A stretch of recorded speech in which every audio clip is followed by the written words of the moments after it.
कड़े एक्शन की जरूरत बताई है। पीएम मोदी ने ड्रग टेरर नेक्सस को समाज और विश्व के लिए चिंताजनक बताया। पीएम मोदी ने कहा, ड्रग टेरर नेक्सस पर G20 को कदम उठाने की जरूरत है। पीएम ने कहा कि फंडिंग रोकने से ड्रग टेरर नेक्सस पर चोट लगेगी। जोहान्सबर्ग में चल रहा है G20 सम्मेलन और ऐसे में बहुत अहम बात प्रधानमंत्री नरेंद्र मोदी ने कही है। ड्रग टेरर कनेक्शन को तोड़ने की जरूरत है और उस पर सख्त एक्शन की जरूरत है। पीएम मोदी ने आतंकवादियों और नशा तस्करों पर बहुत कड़ी कार्रवाई की बात कही है।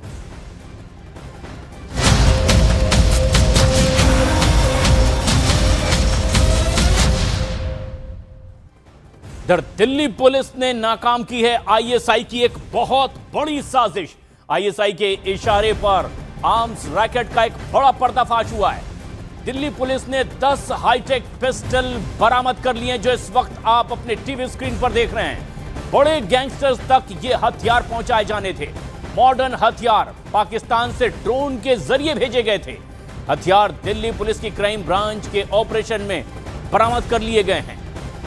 इंटरनेशनल बाजार में इन हथियारों की कीमत बहुत ज्यादा है और पुलिस के मुताबिक इनकी क्षमता इतनी है कि बुलेट प्रूफ जैकेट को भी भेज सकते हैं ये हथियार। और पाकिस्तान की एजेंसी आईएसआई की एक साजिश नाकाम की।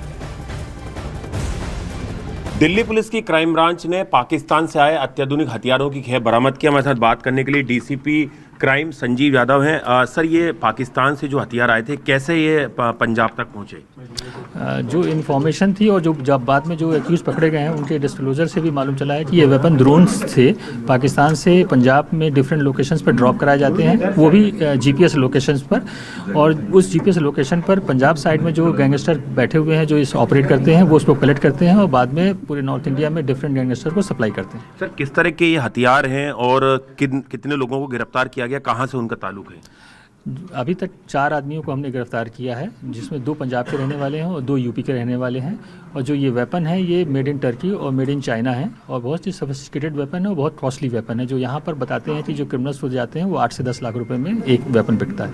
सर, अमेरिका में इसके मास्टरमाइंड बैठे हुए हैं, वो कौन है और कैसे वो इस पूरे चेन को ऑपरेट करते हैं इस नेक्सस? जो अभी तक की इन्फॉर्मेशन के हिसाब से एक जसप्रीत जस्सा है जो यूएस बैठा हुआ है और एक सोनू खत्री, वो ही इस वेपन्स को जो पाकिस्तान में हैंडलर्स उनके बैठे हैं उनको डायरेक्ट करते थे कि सामान पहुंचाना है और इधर यहाँ पे जो रिसीवर्स होते थे उनको वो डायरेक्ट करते थे कि आप सामान कलेक्ट करके किस गैंगस्टर को कैसे सप्लाई करना है। सर, किन किन गैंगस्टरों तक ये हथियार पहुंचना था? और ये हमने नई मॉडल्स देखी सर सिद्धू मूसेवाला के बाद कि पाकिस्तान से ड्रोन से हथियार है। पहले एमपी और मुंगेर से बहुत सारी खेप जो दिल्ली पुलिस की स्पेशल क्राइम ब्रांच ने पकड़ी है। सर हाँ, ये वेपन जो है बता, जैसे मैंने पहले ही बताया कि ये वेपन मेड इन टर्की और मेड इन चाइना है और बहुत ही सोफिस्टिकेटेड वेपन है।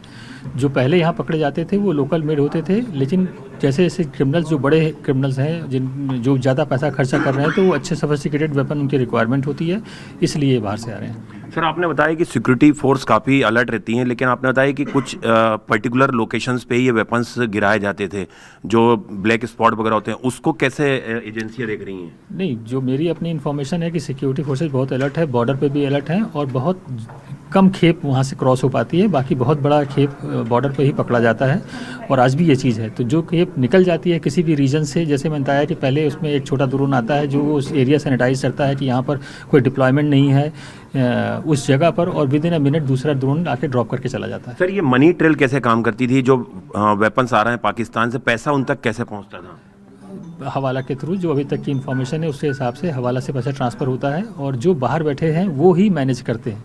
वो जो पकड़े गए हैं इनके पास से कोई पैसे का ट्रांजैक्शन नहीं होता। ये पाकिस्तान आईएसआई के शहर पे हो रहा है सारा सर, जो ड्रोन से लगातार वेपन्स और ड्रग जो वेपन है वो डेफिनेटली पाकिस्तान से आ रहे हैं, तो वहाँ की एजेंसीज का जरूर हाथ होगा उसमें और पाकिस्तान से सप्लाई हो रहे हैं। तो हथियारों की सप्लाई कैसे हो रही थी, इस नेटवर्क का पूरा रूट अब आप समझ लीजिए। कैसे पाकिस्तान ने यह नापाक साजिश रची थी भारत में यह अत्याधुनिक हथियार सप्लाई करने के लिए। यह पाकिस्तान से इस तरह से उड़ते हुए ड्रोन में हथियार रख करके बॉर्डर पर पंजाब में यह ड्रोन दाखिल होता है, जहां पर हथियार ड्रॉप कर दिए जाते हैं और फिर इसके बाद पंजाब से यह दिल्ली भेज दिया जाता है। और ये एक रूट है पाकिस्तान से कैसे दिल्ली में यह हथियार पहुंचे जिन्हें बरामद किया गया है। लेकिन दिल्ली में क्राइम ब्रांच ने हथियारों की ये खेप पकड़ ली है अत्याधुनिक 10 हथियार जो बुलेट प्रूफ जैकेट को भी छेद सकते हैं। और ऐसे में ये पाकिस्तान से सीधे ड्रोन के जरिए भारत में दाखिल हुए हथियार हैं। और अब एक और बड़ी और अहम खबर इस वक्त की, एसआईआर को लेकर के उत्तर प्रदेश में अब घमासान मचा हुआ है। अखिलेश यादव ने आरोप लगाया कि एसआईआर के जरिए उनकी यानी कि इंडिया गठबंधन की मजबूत सीटों पर 50-50 हजार वोट काटने की साजिश हो रही है। अखिलेश के इस बयान पर यूपी के डिप्टी सीएम केशव प्रसाद मौर्य ने पलटवार किया, कहा कि राहुल गांधी की पूरी गैंग को संवैधानिक संस्थाओं पर अपमान करने की आदत हो गई है। और अब ऐसे में जबकि एसआईआर की बात आगे बढ़ती चली जा रही है, सबसे महत्वपूर्ण बात यह है कि भारतीय जनता पार्टी, उनकी सरकार, उनके अधिकारी और चुनाव आयोग मिलकर के ये तैयारी कर रहे हैं कि 2024 में जिन विधानसभाओं में समाजवादी पार्टी जीती है, इंडिया गठबंधन जीता है, उन विधानसभाओं में 50,000 से ज्यादा वोट काट दिया जाए एसआईआर के बहाने। यही यूपी में हो रहा है, यही वेस्ट बंगाल में तैयारी चल रही है। तो इसलिए हम लोग सावधान हैं। हम पॉलिटिकल लेवल पर, अपनी पार्टी के स्तर पर सभी कार्यकर्ताओं को आपके माध्यम से, अपने संगठन के लोगों को आपके माध्यम से ये अपील भी करते हैं कि पूरी जिम्मेदारी के साथ अखिलेश यादव कह रहे हैं कि शादी के मौसम में एसआईआर लागू करना भारतीय जनता पार्टी की और चुनाव आयोग की मिलीभगत है, यानी कि आयोग पर भी सवाल खड़ा कर रहे हैं। देखिए, संवैधानिक संस्थाओं का अपमान करना या श्री राहुल गांधी गैंग जो है, जिसमें श्री अखिलेश यादव भी हैं, श्री तेजस्वी यादव भी हैं और टीएमसी की सुश्री ममता बनर्जी जी भी हैं,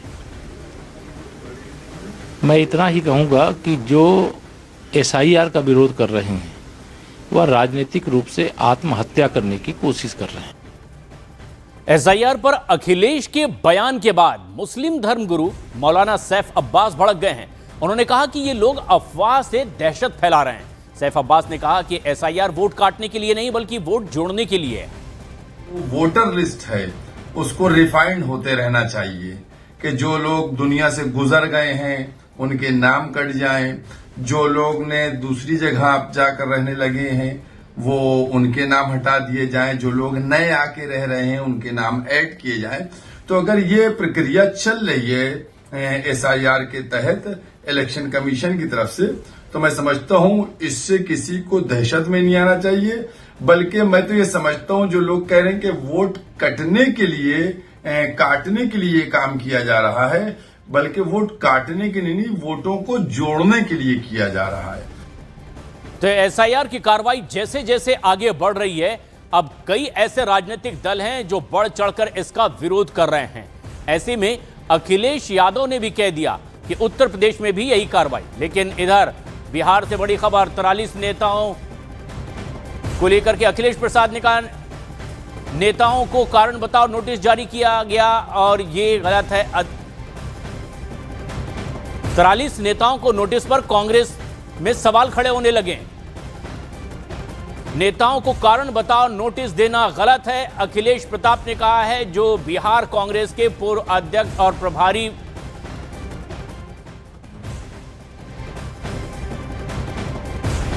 अध्यक्ष और मौजूदा में राज्यसभा सांसद अखिलेश सिंह हमारे साथ हैं। अखिलेश जी, बिहार में आप लोग के बुरे प्रदर्शन के बाद जो कुछ भी हो रहा है, तारिक अनवर कह रहे हैं कि जो लोग शामिल थे उन्हें इस्तीफा देना चाहिए, कांग्रेस मुख्यालय के बाहर बिहार में प्रदर्शन हो रहा है, क्या आपको भी लगता है कि इस्तीफा होना चाहिए? नहीं, अब जिसको इस्तीफा देना होगा उसको कोई रोके हुए नहीं है। मोरल ग्राउंड पर इस्तीफा तो हर व्यक्ति का अपना मोरलिस्टिक ग्राउंड होता है, पैमाना होता है। उस पर कल भी मैं देखा हूँ मोरल ग्राउंड पर महिला कांग्रेस अध्यक्ष ने इस्तीफा कर दिया, तो कर दिया।